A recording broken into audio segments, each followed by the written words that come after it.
cinta kepada Ahlul Bait, karena memang itu sangat penting.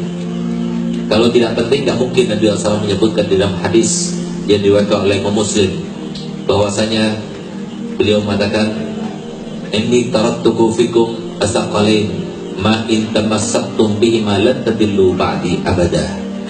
Aku seorang yang bakal meninggal, tapi aku meninggalkan untuk kalian dua hal yang kalau kalian berpegang teguh dengan dua hal ini, kalian tidak akan tersesat untuk selama-lamanya.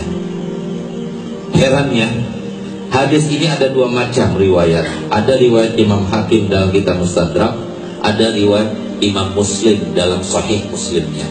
Kalau kita belajar ilmu hadis, yang lebih sahih itu adalah hadis riwayat Imam Muslim daripada riwayat Imam Hakim. Dua-duanya sahih, tapi riwayat Muslim lebih kuat derajatnya ketimbang riwayatnya Imam Hakim dalam kitab Mustadraknya.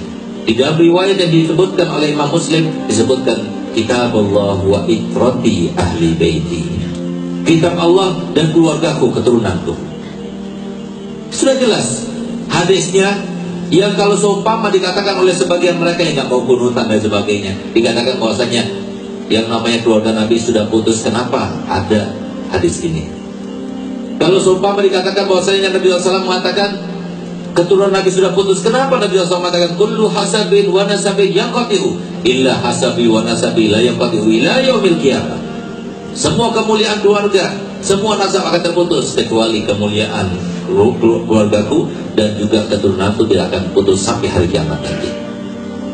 Alhamdulillah, Al-Habib Abdullah bin Muhsin Al-Atas yang termasuk kutub yang ada di Indonesia, yang ada di Bogor, di Empang, itu beliau itu setiap masuk kota ditanyakan dahulu apakah di situ ada habaibnya. Kalau katakan ada habaibnya, mau dia tinggal di situ. Kalau tidak ada habaibnya, untuk nginap saja semalam dia tidak mau. Ketika ditanya kenapa demikian, karena adanya para habaib dimanapun berada mereka, itu merupakan sebuah juru kunci keamanan di tempat itu. Bukan berkata mereka, bukan sama sekali.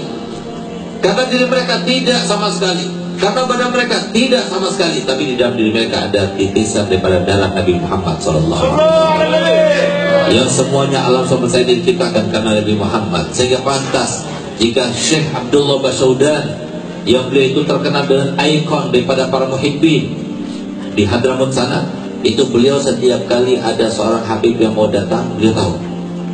Sehingga beliau perintahkan murid-muridnya untuk supaya mereka bersedia untuk menyiapkan makanan, minuman, dan sebagainya. Tidak berapa lama kemudian datang habib itu, seperti yang dikatakan. Sehingga kemudian muridnya bertanya, "Ya Syekh, kenapa engkau itu selalu tahu kalau ada habib yang datang? Padahal pada waktu itu nggak ada habib, nggak ada telepon." Maka beliau katakan, "Iya, 1 mil semenjak habib itu mau datang ke tempatku, aku sudah mencium baunya Nabi Muhammad SAW."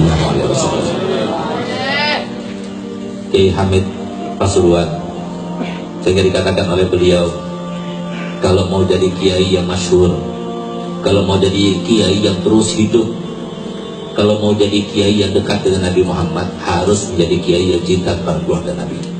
Nggak bakal berkurang kedudukannya. Kenapa? Seorang kiai itu disebut kiai karena apa? Ilmu yang ada dalam dirinya. Siapa? Nabi Muhammad mengatakan, "Ana madinatul ilmi wa aliyya babuha." Aku adalah kota ilmu dan Ali adalah pintunya. Kalau sudah tidak mengakui Ali sebagai pintunya, tidak mengakui bahwasanya itu berkat duriannya Nabi SAW, maka jangan harap ilmu yang ada pada dirinya akan barokah. Sehingga beliau katakan, setiap kiai yang masyhur, setiap kiai yang tambah besar, setiap kiai yang manfaat, setiap kiai yang walaupun meninggal terus akan hidup, dia adalah kiai yang cinta kepada keluarga Nabi Muhammad SAW. Sehingga beliau itu diriwayatkan, ya Hamid yang sekarang kita lihat setiap malam itu nggak pernah luput 1 bis, 2 bis, apalagi malah Jumat berbis-bis itu datang untuk berziarah kepada beliau. Begitu pula ikon kiai yang cinta para Ahlul Bait seperti Kiai Hasan Genggong di Pondok Genggongnya, atau Kiai Khalil di Bangkalannya. Setiap kiai yang cinta para Ahlul Bait tambah besar, tapi kalau kiai tidak cinta para Ahlul Bait, habis, apalagi sudah meninggal, redup.